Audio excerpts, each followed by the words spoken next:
It sounds high on the recording. I've always thought it was too high sounding. That's why it feels so good, because it's so high.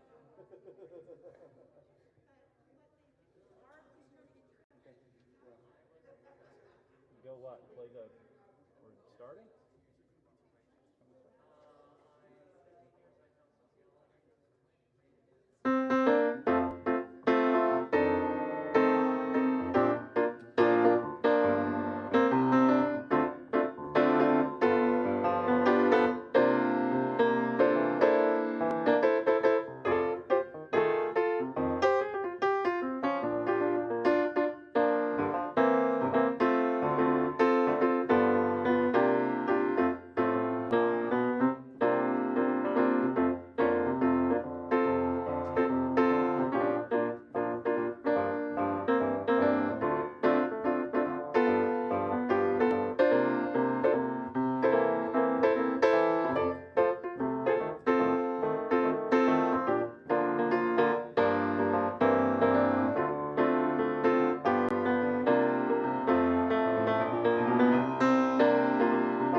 Good morning. As we're gathering this morning, let's sing. We invite you to rise in body or spirit and let's sing together. Come go with me to that land.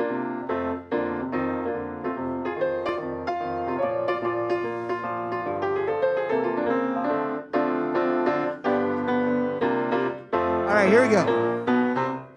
Come go with me to that land. Come and go with me to that land.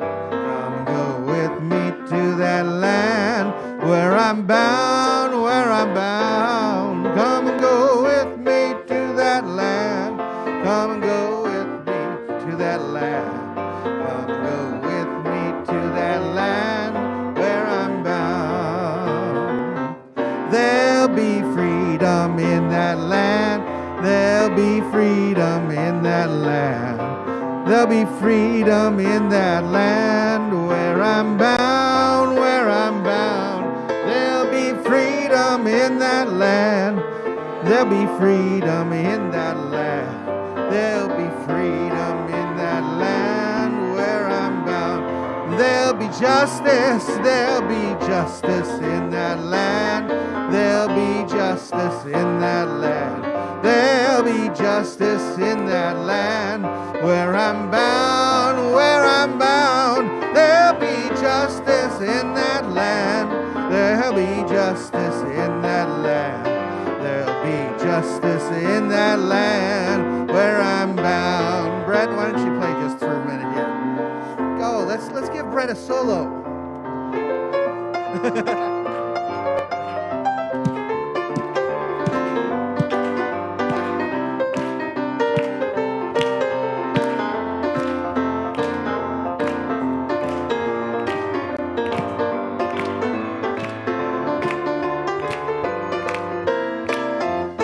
They'll be singing in that land. They'll be singing in that land. They'll be singing in that land where I'm bound, where I'm bound. They'll be singing in that land. They'll be singing in that land. They'll be singing in that land where I'm bound. Come go with me, come go with me to that land. Come go with me to that land. Come go with me to that land where I'm bound,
Good morning. Welcome to the Mount Diablo Unitarian Universalist Church. I'm the Reverend Leslie Takahashi, and my pronouns are she and her.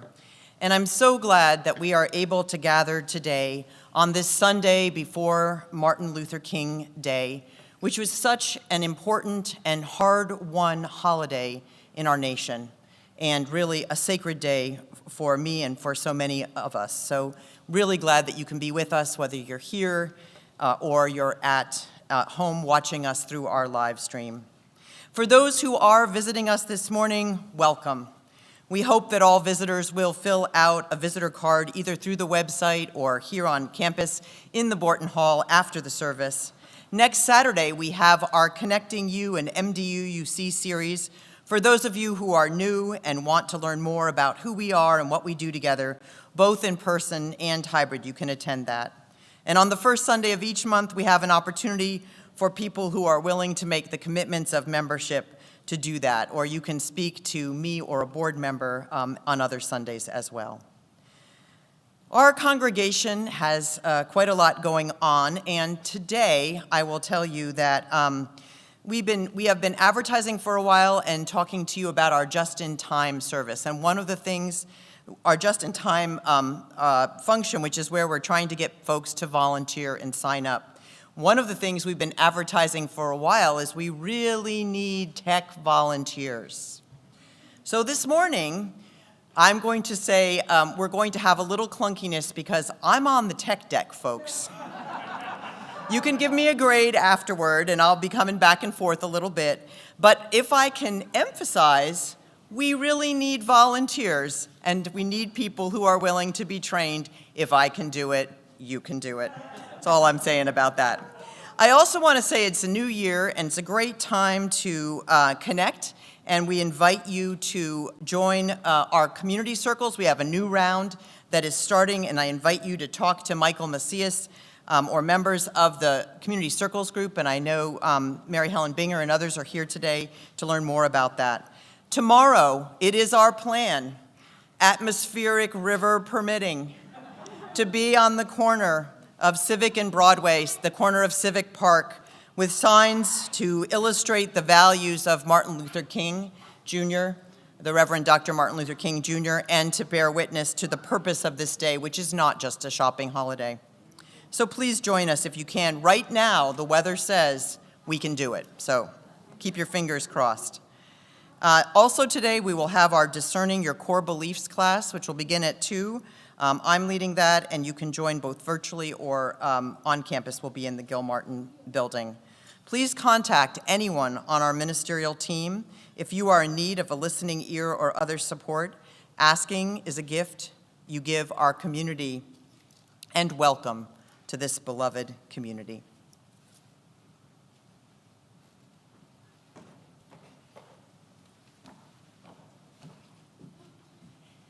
Good morning. I am Linda Russell, a member of your Board of Trustees, and my pronouns are she, her, and hers. Welcome to our service. Mount Diablo Unitarian Church is a welcoming faith community, and we always begin our services by reading our mission together. Mount Diablo Unitarian Universalist Church is a welcoming religious community. We bring to life our Unitarian Universalist values as we seek truth and work for justice, nurture compassion and courage, reach out to each other and to our larger community of faith, bridge the divisions that wound the human family, transform ourselves and our world. This community exists because of the time, talent, and treasure that our members and friends share. So please, as Reverend Leslie just mentioned, check out the just-in-time section. The boards are out in Borton Hall, but there are also weekly emails with this information, and in our newsletter, and in Borton Hall. We're so glad to have you with us, and we hope you are keeping safe. Please remember, we're in a season where there is more dangerous infection, so please remember to stay masked and restrained from eating and drinking indoors. We're no longer checking vaccine status, But our expectation is that those who are inside are vaccinated and fully boosted and have no symptoms of any of the communicable things that are going around. Thank you for honoring this commitment and keeping one another safe. A few announcements. Please see the beacon for information about our congregational meeting at the end of the month and the forums and materials available leading up to it. A recorded forum was made available at the start of last week. On the evening of Wednesday, December 18th, we will have a Zoom forum. If anyone would like to attend here in the sanctuary, please let Reverend Leslie know. On December 22nd, we will have a forum after the service at noon, and we look forward to engaging with you. Welcome. It's good to be together.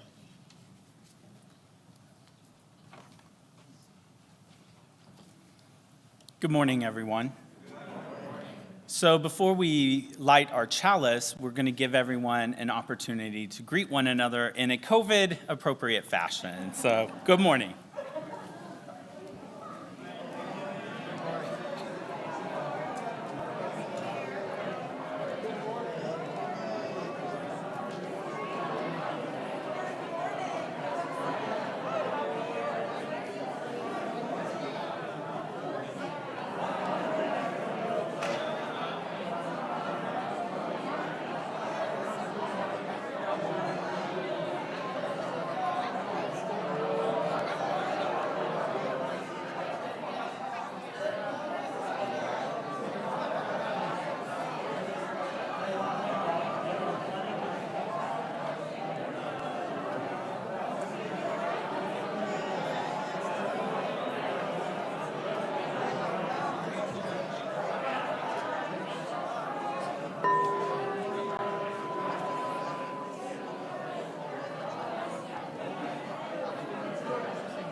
We invite you to join in singing the words of our invocation.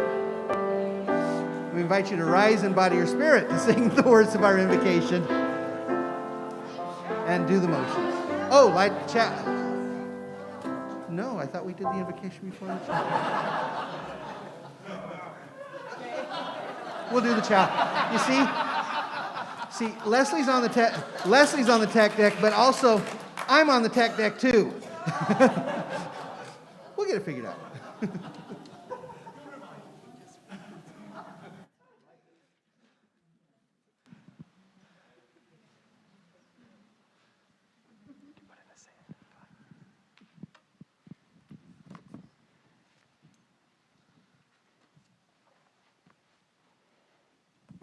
Good morning. My name is Elsie Mills, and I use she and her.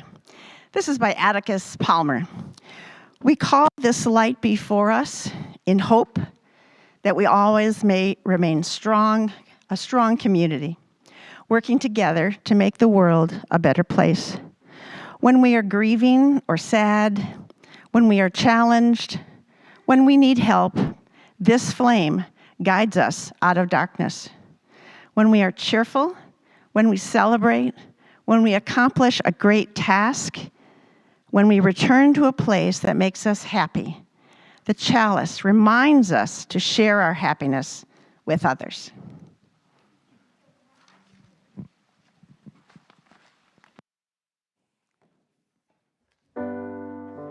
Now, we invite you to rise in body or spirit, and let's sing together our invocation. Spirit of life, come unto me. Sing in my heart all the stirrings of compassion. Roll in the wind, rise in the sea.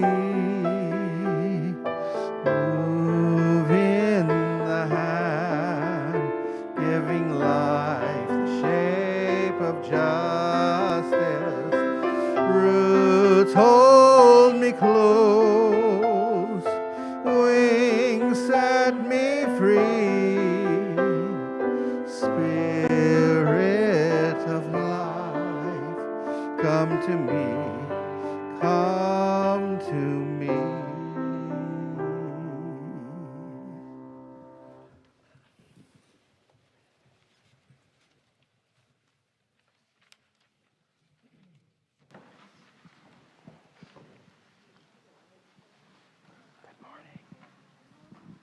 Would the children please come forward?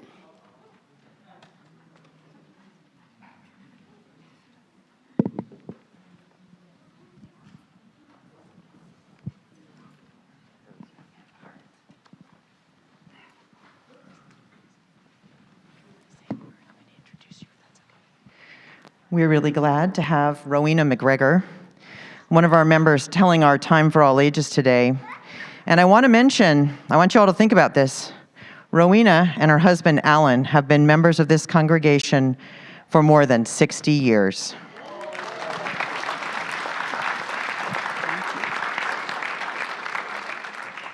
Well, it's good to see all of you.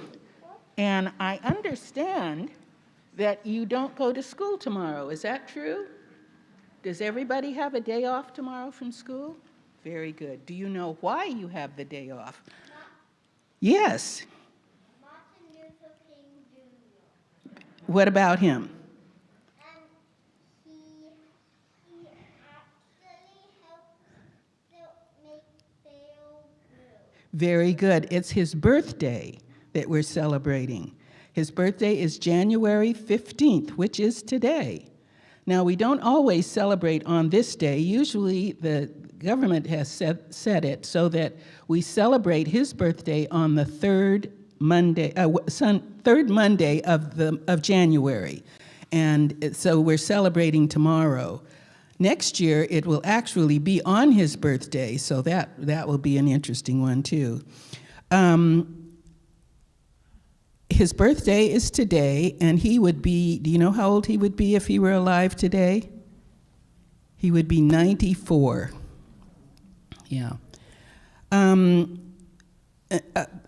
He was born in Montgomery, Alabama, and Alabama's a southern state in the United States. His father was a minister of a Baptist church in Montgomery, and his mother was a school teacher.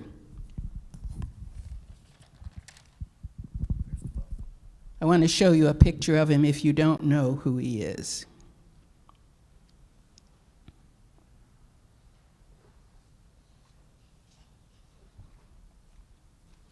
He had one brother and one sister, and they had a nice family. And when he was a young boy, he was a good boy, and he was a good student, and he had lots of friends. As he got older, he decided to move out a bit and go into the next neighborhood. And he found out that he had some white friends, and they invited him to come and play football with them. So his mother said he could. So he went to the playground with the boys, set their team up, and began to play. All right, once it was over, the parents didn't want their kids to play football with him, so they wouldn't let him come to play anymore. So he was upset about that, but he knew it was what it was. As he got older, he began to move out and go to downtown. And he found out that was a problem too. In those days, and in Alabama, they had separate water fountains for what they called white, and then another water fountain for what they called colored, and they were labeled that. Now, colored is not a word that's used anymore, but that's what they used then. We were either white or colored. He was upset about that, but he knew it wasn't right because he knew that love was what people should be sending and not that.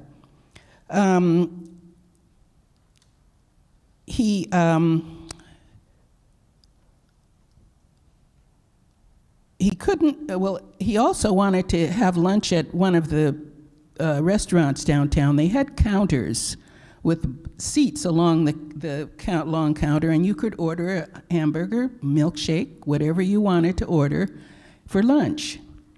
Well, they wouldn't let him sit at the counter, so he couldn't order his lunch, and that made him very upset.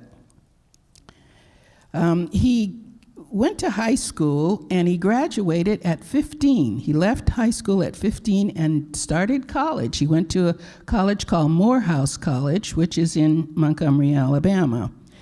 And he finished and graduated in sociology. I'm sure you don't know what that is, but that was his major. And at this point, when he graduated, he decided that he wanted to become a minister just like his father. So his father was pleased that he wanted to do that, so he went from Morehouse College to a divinity college to become a minister. And when he finished divinity college, he asked his father if he could work with him at that church. And his father said, sure, and was very happy to have him. So he was the assistant minister at that church. He led many marches and boycotts during his time, and there's so many that you can't even count them. He was jailed many times. He was jailed for being in boycotts and also marches. In 1955, in Birmingham, Alabama, there was a lady whose name was Rosa Parks. And Rosa Parks was an older lady, like I am, and she worked, and she took the bus to work, back and forth. One day, she got on the bus to come home from work. She was tired. Now, the bus, by the way, had signs that said colored. Now, they were put on the back of the seats, and then colored people, black people, African Americans, had to sit behind the sign. You couldn't sit in front of it. That was saved for white people. So, colored people knew that, so they moved to the back of the bus. Well, she was tired, and there were no seats in the back of the bus, so she took a seat in the white section. A white man came up and said, "Give me your seat." And she says, "No, I'm not going to do that. I'm tired, I've been working, and I need to sit down." And he got upset with her, called to the bus driver, and they called the police, and she was arrested and put in jail for sitting in the wrong section of the bus. This is when Martin Luther King got kind of involved in groups, boycott groups. And when he found out, some of the members of his church got together and decided this was not right, and they needed to get her out of jail because she wasn't in there for anything she had illegally done, but it was illegal for her to sit in that section. Anyway, the group decided that they were going to boycott the bus system. So for 11 months, they boycotted the bus system, and black people did not ride the bus at all. Well, they figured out that the black people were the ones that were financing the bus. They were riding the bus. White people had cars and ways to get to work, whereas the colored people did not. So Martin Luther King formed a group, and they decided that they were going to do so. At this time, too, this was Martin's first time being jailed. He had not been jailed before this time, but this was the first time. So they decided that they were going to try to do something to take care of this problem. So they formed a group who for 11 months had to work at getting the powers that to be to let anybody ride the bus. Well, finally a law was passed that it was unconstitutional to not let people sit on anywhere they wanted to on the bus. So he was very pleased that he had done that, and after 11 months, they started the bus system up again, and everybody could sit wherever they wanted to sit. He gave a lot of great speeches, and it's too many to even enumerate, but one important one was he gave one called "I Have a Dream." Do you see on the front at the top above the picture? He gave an "I Have a Dream" speech, and it was his dream of what he wanted America and the world to be. And it was done in Washington, D.C., and there was a civil rights march, and he took part in that and gave his speech. And he started out with a written speech, and he really got into it, and the people got into it, and so then he became a preacher, and he gave his preacher's speech, and it was accepted, and everybody enjoyed it, and it was a good time. And soon after that, a civil rights bill for the United States was passed. He dreamed of a world of love, free from hate, prejudice, and violence. He died tragically.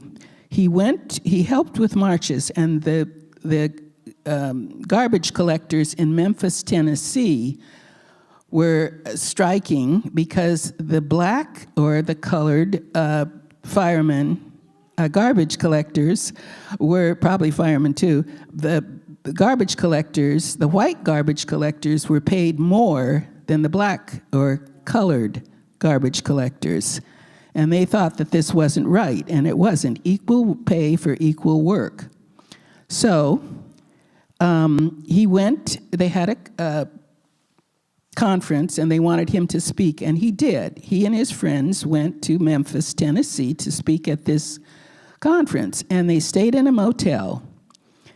And one morning, they got up to go to breakfast, and they had more than one room, so they were kind of gathering on the balcony of the motel to wait for each other to go to breakfast. Well, while they were standing there, a man below had a shotgun, and he took the shotgun and he shot Martin Luther King in the head. And Martin Luther King died within the hour. And that was a sad, sad day. The man ran off, but they did catch him, and he had to serve time. So Martin dreamed of a world free from hate, prejudice, and violence, and a world of love. And I want each of you, either when you go to bed tonight or wake up in the morning, think of something that you think you can do to spread love against hate and violence. You don't have to say anything to anybody. You can either do it as you get ready to go to sleep or before you get up in the morning, knowing that it's Martin Luther King's birthday. And think of something you might do or help someone else do to spread love. Thank you.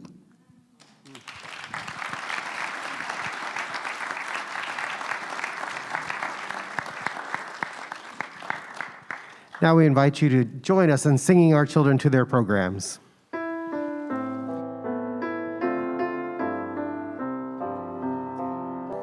Let me live my life with intention. Let me hold my spirit as my guide. Let me know the truth, the world's let me trance the mystery of the soul.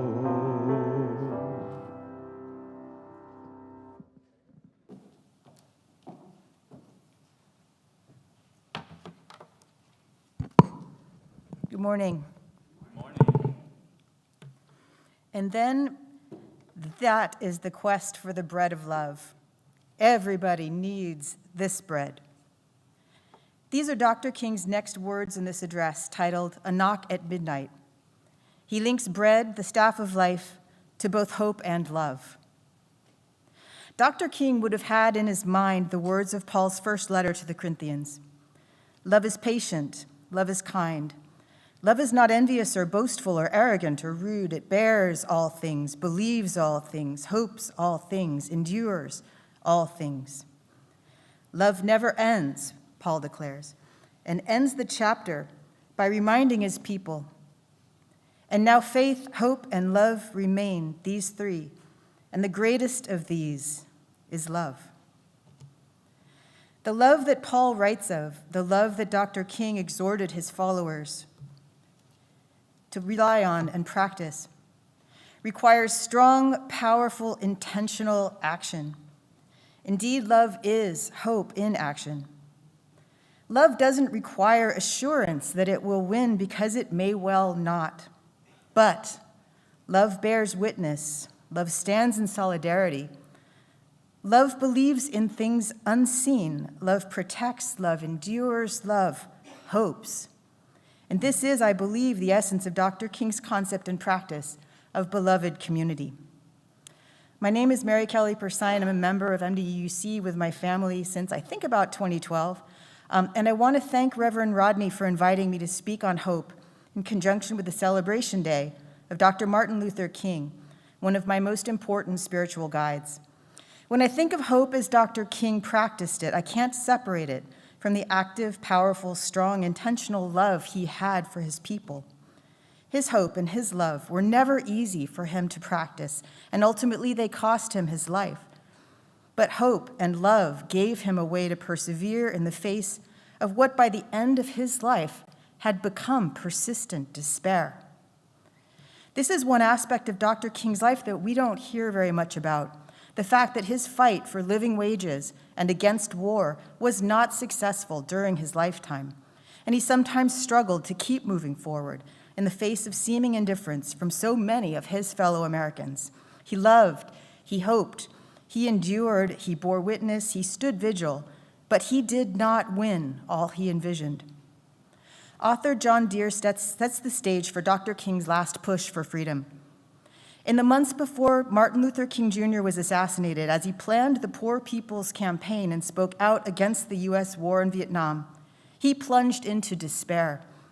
He spent his last birthday, which was 54 years ago this week, in staff meetings, trying to convince them why they had to bring disenfranchised, low-income people to Washington, D.C., and shut it down. After we get there, he said, we'll call the peace movement in and try to close down the Pentagon. I don't know what Jesus had as his demands other than repent, for the kingdom of God is at hand. My demand is repent, America. We live in a sick, neurotic nation, but this campaign is based upon hope. Hope, he concluded, is the final refusal to give up. It helps to break that refusal down to its practical meaning. Over the years, I have drawn so much strength from these words by Rabbi Rami Shapiro, which draw on Micah chapter 6, verse 8, and the ancient rabbinic commentaries, known as the Pirkei Avot. Do not be daunted by the enormity of the world's grief. Do justly now. Love mercy now. Walk humbly now. You are not obligated to complete the work, but neither are you free to abandon it. I draw on this message and on the wisdom I have absorbed through many years of association with the NAACP Legal Defense and Education Fund in formulating the images that I associate with these verses. As I tell my children, you must carry your pebble to the mountain or become as a drop of water in the mighty stream. This is the work of justice, to give your life alongside others so that your pebble, your drop of water, takes part in a work far larger than yourself and far exceeding the paltry amount of time that you spend on this earth.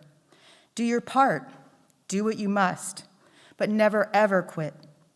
and that is your bulwark against despair and always for joy. In solidarity with Dr. King and the Poor People's Campaign, now led with Reverend William Barber, in solidarity with lawyers and advocates and teachers, with my neighbors and siblings and community fighting racism, in solidarity with transgender youth fighting for the right to exist, in solidarity with all those who understand that the work of liberation frees each of us, in solidarity and in hope and in love. In the words of Dr. King, I refuse to give in to the politics of despair.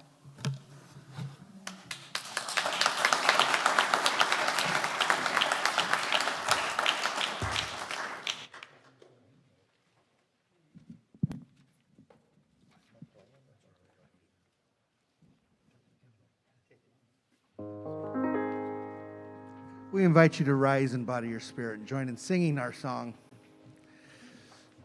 Guide My Feet.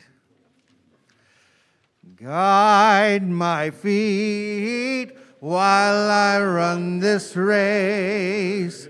Guide my feet while I run this race. Guide my feet while I run this race. For I don't want to run this race in vain.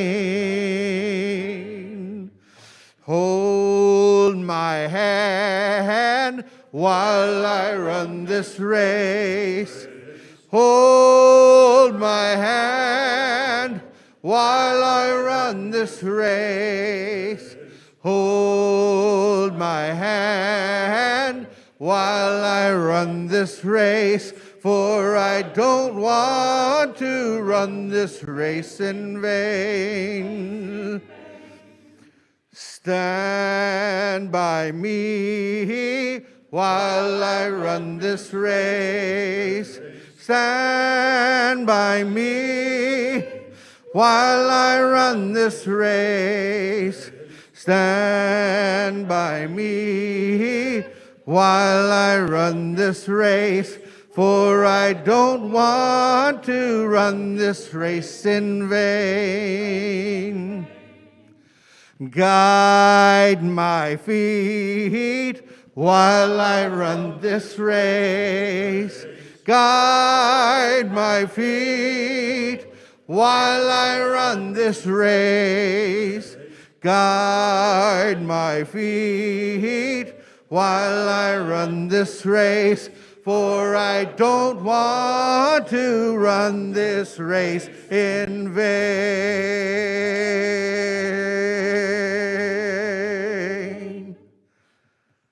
Thank you.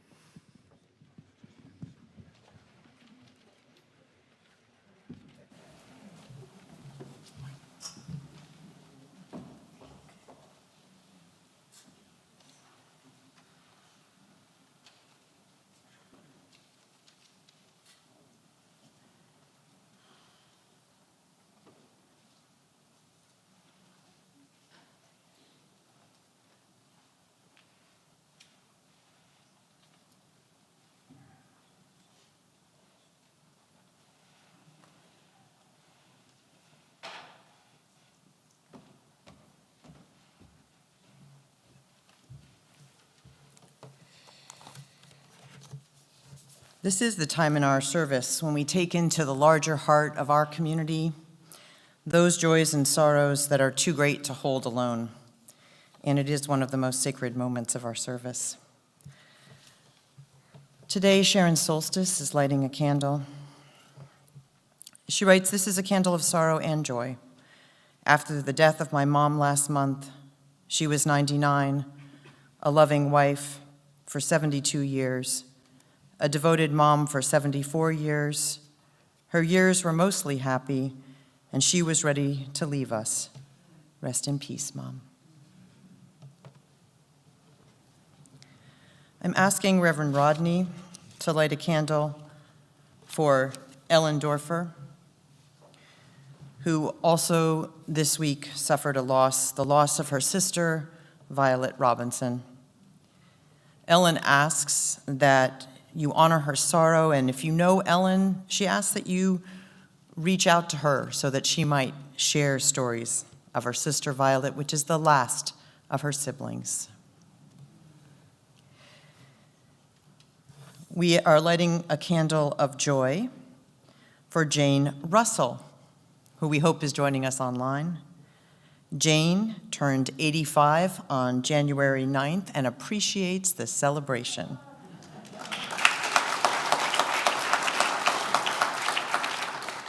And Joe and Mika Schellenberg are lighting a candle to announce the birth of their 7th grandchild, a boy named Theo. He and his mother are in good health, and Mika is in London helping our daughter with the baby care. So please congratulate them. And once a month, we honor the most chronologically gifted among us. So today, we are lighting a candle to announce Bill Steenberg's 99th birthday, which will be on January 24th. We wish him the happiest of birthdays. He lives in Santa Monica in a senior care community near his daughter and is doing well. And I'm asking Reverend Rodney to light 2 final candles, one to hold those joys and sorrows that are unexpressed, but which remain within the sanctuary of our hearts, and the second to hold our hopes and dreams for this one imperfect but precious world of which we are a part.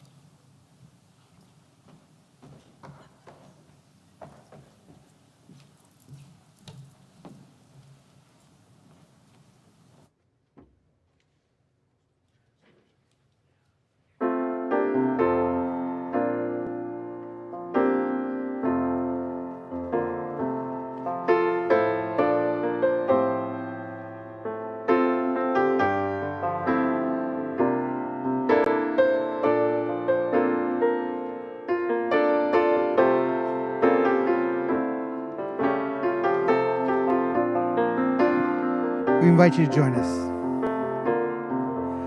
There is more love somewhere. There is more love somewhere. I'm gonna keep on till I find it.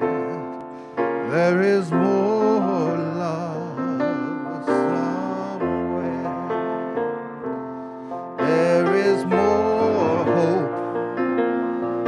Somewhere there is more hope. Somewhere I'm gonna keep on till I find it. There is more hope somewhere. There is more peace somewhere. There is more peace somewhere. I'm gonna keep on till I find it. There is more peace somewhere. There's more joy. There is more joy somewhere. There is more joy somewhere. I'm gonna keep on till I find it. There is more joy somewhere. There's more love. There is more love. There is more love somewhere. I'm gonna keep on till I find it. There is more love somewhere.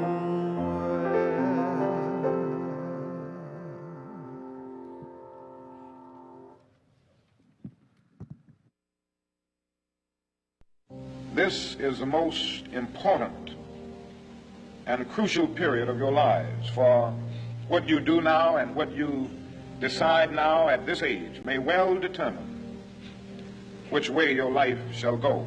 And the question is whether you have a proper, a solid, and a sound blueprint. And I want to suggest some of the things that should be in your life's blueprint.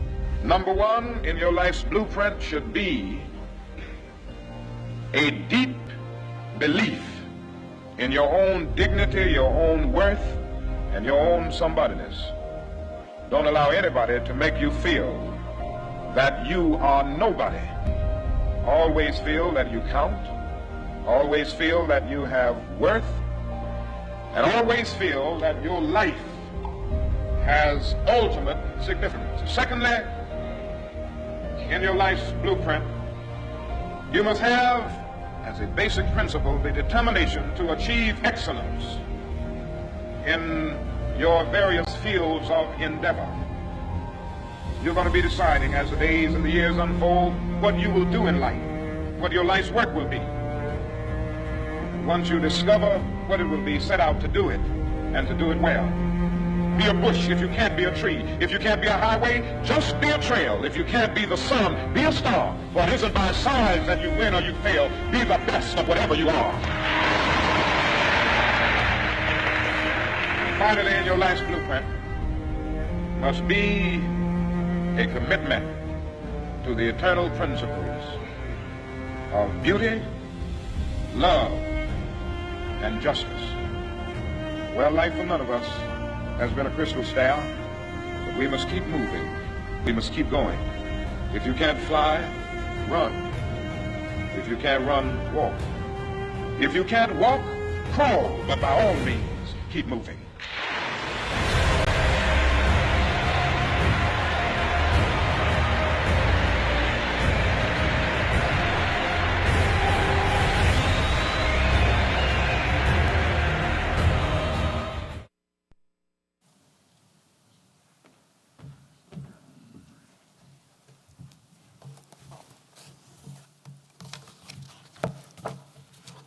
Good morning. And wow, how do you follow this wonderful order? And can you believe that Dr. King's message, what is your life's blueprint, was to junior high students in Philadelphia in 1967, only 6 months before he was assassinated. He took the time to speak to the groups that needed to hear his message. Let's look at the major points that he addresses according to that blueprint we set for ourselves. At the same time, we address our responsibility to make life better for everyone. That's the work of justice. That's the justice work we are doing here at MDUC when we minister to the unhoused, and the same justice work when we assemble hygiene kits for immigrants, and the same justice work when we witness for Black Lives Matter or LGBTQ, and the same justice work when we write postcards to defend democracy. How do we stay on this path? How do we practice that self-care and build resilience?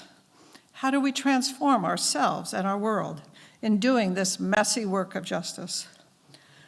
As Dr. King said, we need three things. First, a deep belief in your own dignity and self-worth, the belief that I count, that I matter, regardless of skin color or other features.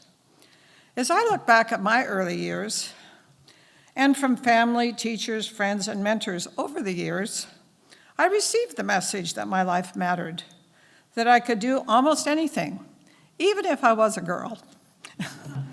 I tended to be optimistic and listen to positive messages that reinforced my sense of self-worth. Number two is a determination to achieve excellence in whatever you do. My parents and grandparents grew up on farms and ranches. Work mattered. If you didn't feed livestock, they got sick and died. Cows needed to be milked. If a job was worth doing, it was worth doing well. We were taught to do things the right way, not to waste time or money. Even as children, by then living in an urban environment, our work in the family mattered, and doing our best was expected. The third thing is our responsibility to make life better for everyone else, to be involved in the various struggles we've heard about.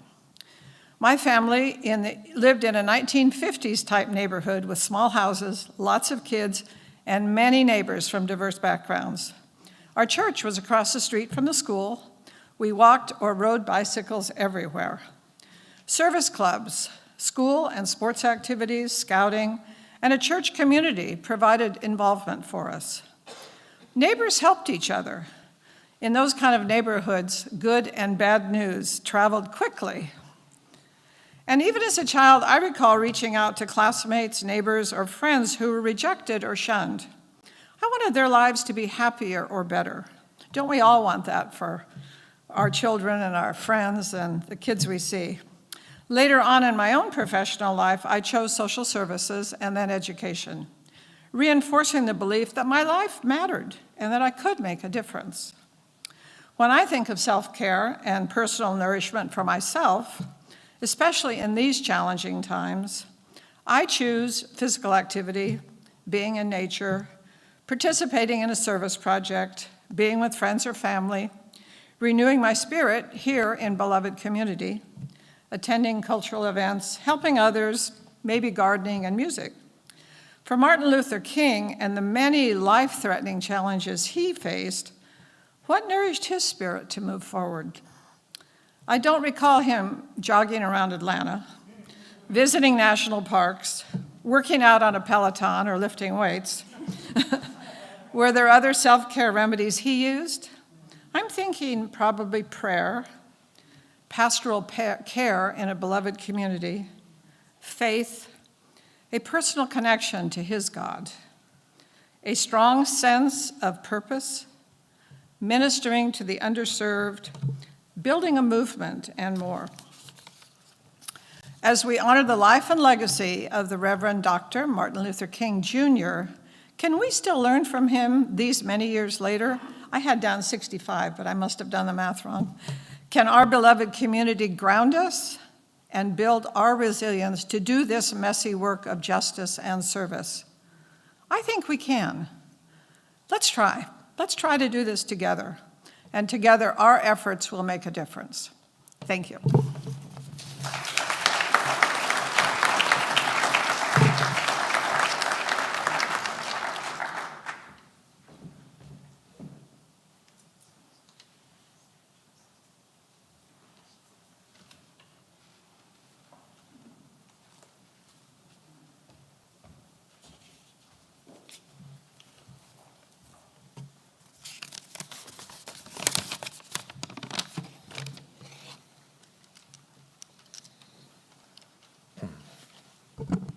Hello. Hello. My name is Andrew Oswald, I'm a member of your Board of Trustees, and my pronouns are he and him. Tomorrow, we officially commemorate Martin Luther King Jr. Day here in the U.S. It's important to reflect on the justice work that Dr. King lived and inspired, and how that applies to our world and community today. As you may know, Dr. King received the Nobel Peace Prize in 1964. In his speech, he states, "I have the audacity to believe that peoples everywhere can have 3 meals a day for their bodies, education and culture for their minds, and dignity, equality, and freedom for their spirits." Let us all practice a little audacity today as we can by supporting MDUUC, including its justice work, by giving what we can no matter how big or small. The easiest way to give is by going to mduuc.org/give in your web browser if you're joining us remotely. And for those of you in person, you can also give directly to the ushers as you are so moved when they come around. Thank you.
On the screen.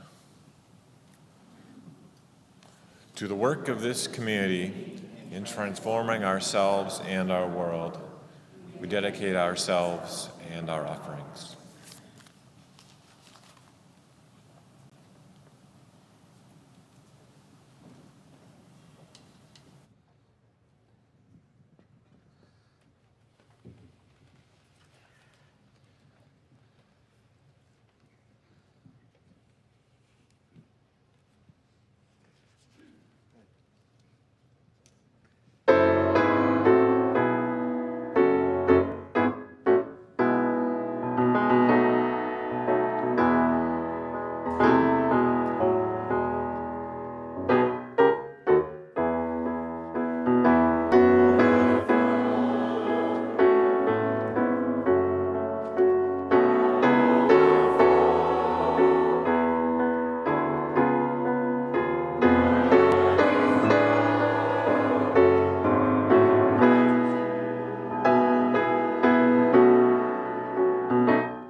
My spirit is moving,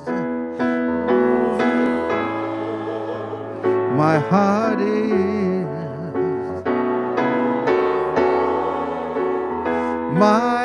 growing, growing in gratitude, grateful in gladness, grateful in sadness,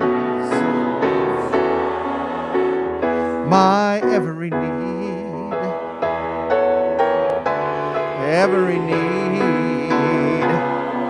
provided for. My cup runneth over.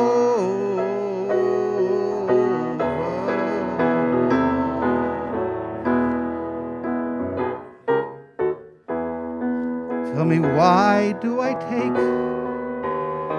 every day for granted?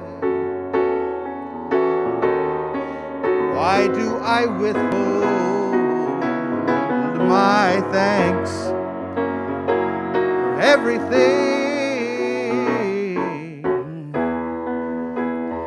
Each time I reflect, another seed gets planted. That's when I remember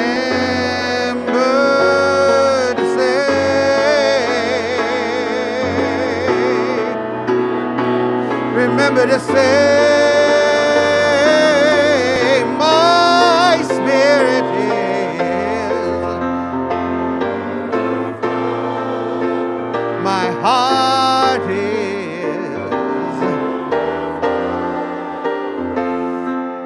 is growing, growing in gratitude.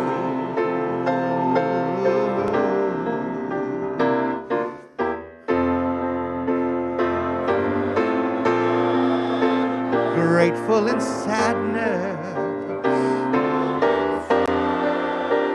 my every need,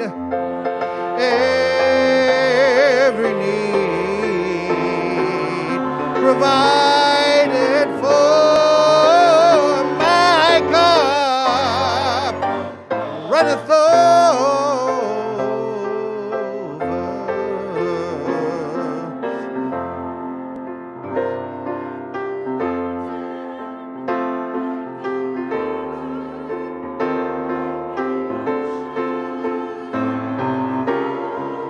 overflow.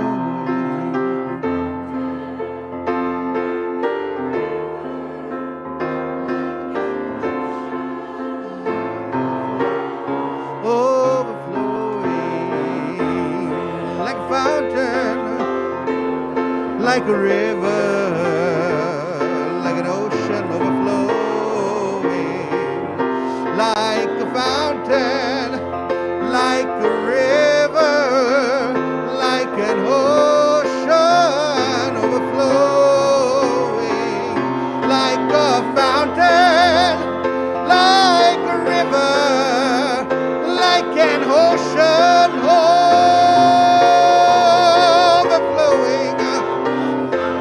Like a fountain, like a river, like an ocean overflowing. My cup,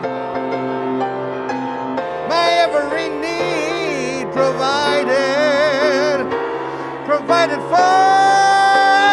My cup runneth over.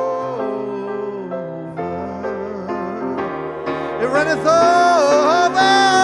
My cup runneth over. It runneth over. My cup runneth over.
We'll be right with you.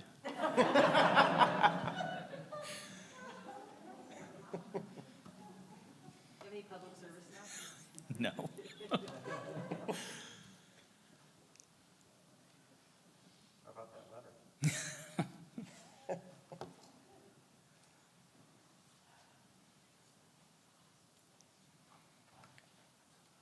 Okay. In the introduction to the book, Dancing in Darkness, the Reverend Dr. Otis Moss III has a person giving an overview in the introduction, an author, a professor, and commentator, Michael Eric Dyson. Mr. Dyson tells a story in the book's introduction that is a story that is widely told, but whose specific attribution has been lost through the oral tradition. One version of the story goes that a young lady was complaining to her mother about her troubles and wondering aloud how she would make it through a spell of misfortune. Her mother led the young lady into the kitchen and filled up 3 pots with water, placing carrots in the first pot, eggs in the second, and coffee beans in the third. And after bringing each pot to a boil, she removed the contents and placed them in separate bowls, explaining to her daughter that while they all had been subjected to the same adverse conditions, each element reacted differently. The carrots had been strong, hard, and unbending, yet emerged soft and weak. The eggs had been fragile, their liquid interior protected only by a thin shell, and yet their insides were hardened by the heat. The consistency of the coffee beans remained the same, but instead of being altered by their surroundings, they changed the water in which they were boiled to produce coffee with a rich aroma. "Which are you?" asked the mother to the daughter, to gauge how she would respond herself in the face of difficulty. Anti-apartheid activist Steve Biko said, "The revolutionary sees his task of liberation not only of the oppressed, but also of the oppressor." Michael Eric Dyson goes on to say, "We must never yield to cynicism and hopelessness. We must not be carrots that start off tough but become soft, nor eggs that get hardened by terrifying experiences, but rather be the coffee beans that change the cultures and the peoples we encounter." Mr. Dyson goes on to say that Reverend Dr. Moss's book is a poetic meditation on how Black moral genius can transform America. It is a stirring plea for the nation to become a better version of its democratic self by embracing the principles and practices of what he calls Black coffee spirituality. Black coffee boosts energy and is rich in antioxidants that combat cell damage and reduce the risks of many ailments. Black coffee is made from roasted coffee beans that are soaked in water that release their flavor, caffeine, and other nutrients. Black coffee is the mixture of water and coffee beans without the addition of any cream.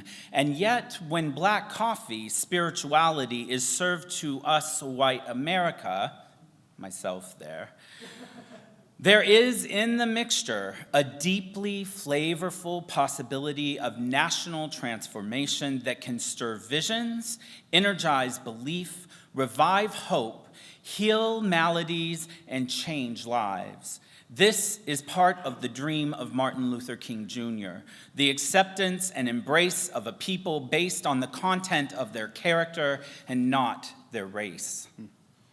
Reverend Dr. Moss reflects further in his book. Dr. King is remembered best in this country, of course, for his civil rights battles, nonviolent protests, and speeches. However, while the civil rights movement provided some of the most urgent and demanding tests of the spiritual vision, that vision was broader even than civil rights. Dr. King offered a unified approach to all of life's tests, political and personal, something we can all carry with us as we walk our paths. Dr. King saw that we are capable of extraordinary feats, yet we often fall short. What would help any of us to live better, quote, life as it should be, and life at its best, he taught, is that life is complete on all sides. He described 3 sides. First, the personal, authentic fulfillment of the self. The second is the communal or social engagement of responsibility. And the third is our spiritual, sacred kinship and connection with the Creator. That connection is grounded in the understanding that all of humanity has the imprint of the divine upon its soul. Dr. King liked to talk about the 3 sides of a complete life as being like the dimensions of a house, its height, width, and depth. If the architect draws the measurements wrong, or carpenters cut one beam too long or another too short, the entire house becomes unstable. In harsh conditions, it could collapse. But if the sides are in harmony, a well-measured and well-built home can endure storms of all kinds, lasting a lifetime.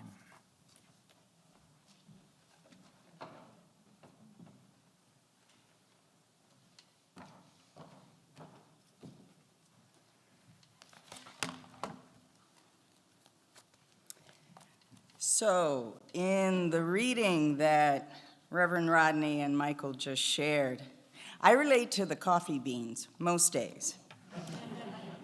But I know I've also experienced the other states of being.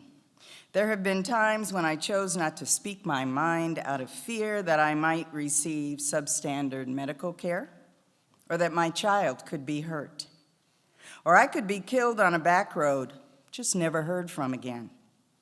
There have been times when I wanted to speak out against something that I saw and I knew was wrong, but out of fear, I thought to myself, I can't lose my job today. So I said nothing. I love coffee, the richness of all the flavors, the various levels of potency, all of the things that you can do with coffee, and so it is with human beings. If we allow ourselves to take in the richness, the fullness, the flavors that are around us, there is so much available to us. I want to talk about the 3 sides of the spiritual foundation that Dr. King described. First, use personal, authentic fulfillment of the self. As I read this, what I hear is the expectation that I bring my true self into interactions. I am accountable for my personal development and how I express who I am. So the question I have is, what happens when there are forces around me holding me back because they're afraid of my whole self? And what about those situations where my richness, my passion, can be interpreted as threatening? Because what I represent is different from what has been, and my very presence is a threat to the way others see themselves. This speaks to the uneven resourcing of power and how it is used. Who has it and who doesn't? Ask the people in Flint, Michigan, or Jackson, Mississippi, or Baltimore. Who has the power? Water to drink, to bathe, to cook is considered a given in most communities in these United States. These predominantly Black communities are dealing with years of discrimination and poor management that has led to this and will continue to impact the community from elders to babies beyond the foreseeable future. They will survive, but the impact of subjugating lives for the sake of power is a cost well beyond the immediate community. These are not examples of history. These are today. The second is communal, social engagement of responsibility. And it speaks to the recognition that it is not just about me, it is truly about all of us. So I recently heard a quote from a book that I plan to read called All American Boys. The quote was from Hillel the Elder, a rabbi from the 1st century, who said, "If I am not for myself, who will be for me? But if I am only for myself, what am I? When I looked up the fuller quote, he went on to say, if not now, when? That which is hateful to you, do not do to your neighbor. This book, All American Boys, which is now banned in school libraries, was written by a black man, Jason Reynolds, and a white man, Brendan Kiley, giving the very different narratives of two teens going through a single experience but having a very different response. While the book is fiction, the narrative is not. The authors met on the day George Zimmerman was found not guilty of killing Trayvon Martin. Brendan was surprised when Jason received a phone call from his mother expressing concern for her black son to be careful about the possible George Zimmerman that might be coming for him. Brendan reflected, my mother would never make that call. It would never occur to her to be worried. But this is the reality that many people of color experience regularly, and we must teach our children.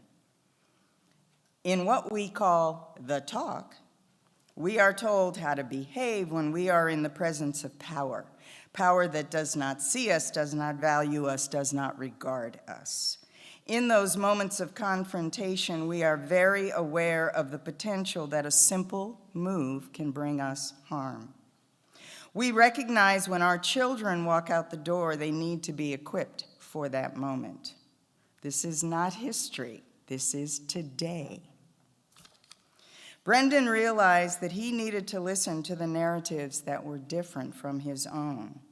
The willingness, the mandate that we listen to each other to hear, to learn, to know, to understand, that is communal social engagement.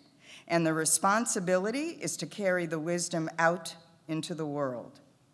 Wisdom shared, not shaped. Our sacred kinship and connection with all creation.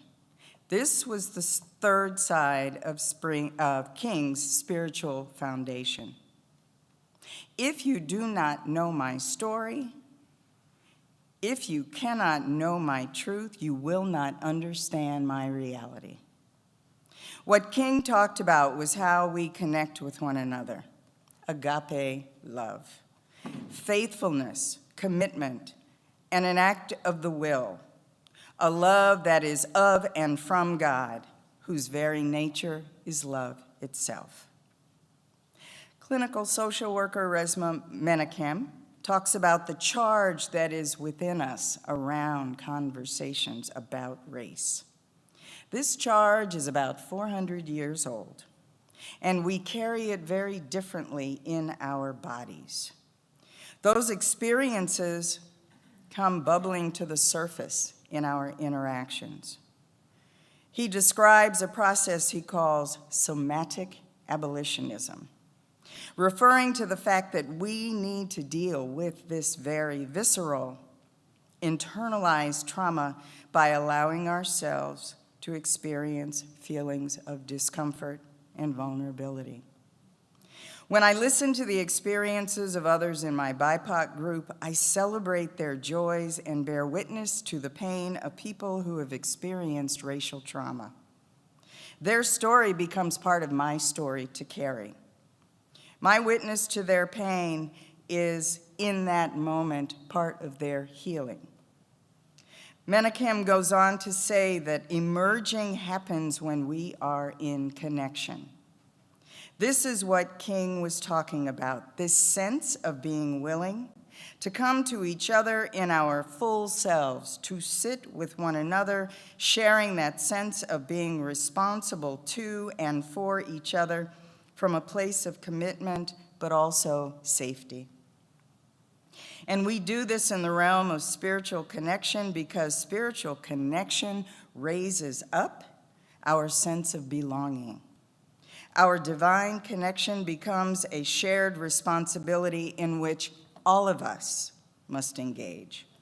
to work on ourselves, within ourselves, our families, our social networks, then reaching out, connecting with communities around us.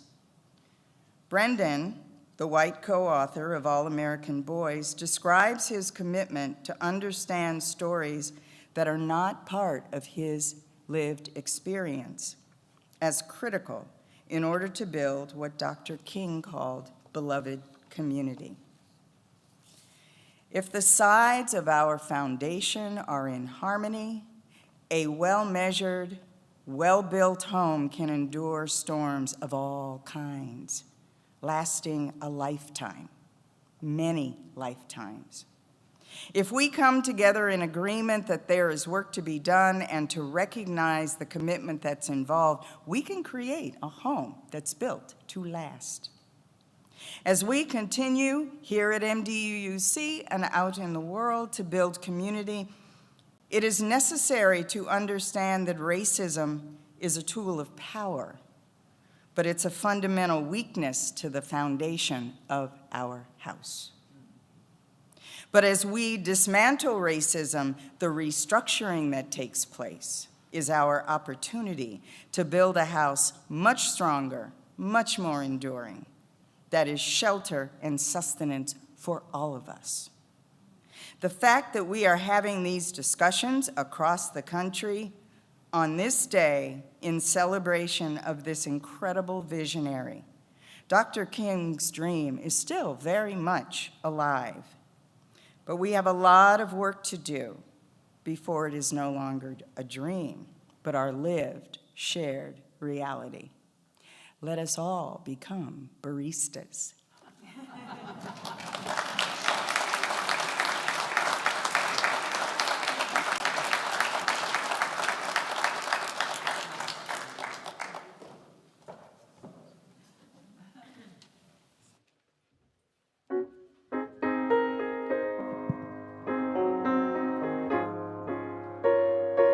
The storm is passing over. We're going to invite you to sing on the chorus with us. And when it comes around, I'm going to teach it to you. The storm is passing over. The storm is passing over. The storm is passing over. Hallelujah. Help me out. The storm is passing over. The storm is passing over. The storm is passing over. Hallelujah.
With the chalice, we just wanted to give a big thank you to every single one of the staff members who stepped in today to help us continue our online and presence service. So thank you all. And thank you all to the speakers as well. Today is also the first day of the Side of Love's 30 Days of Love. So today's benediction comes from Reverend Martha Postlewaite, The Clearing. Do not try to save the whole world or do anything grandiose. Instead, create a clearing in the dense forest of your own life and wait there patiently until the song that is your life falls into your own cupped hands and you recognize and greet it. Only then will you know how to give yourself to this world so worthy of rescue.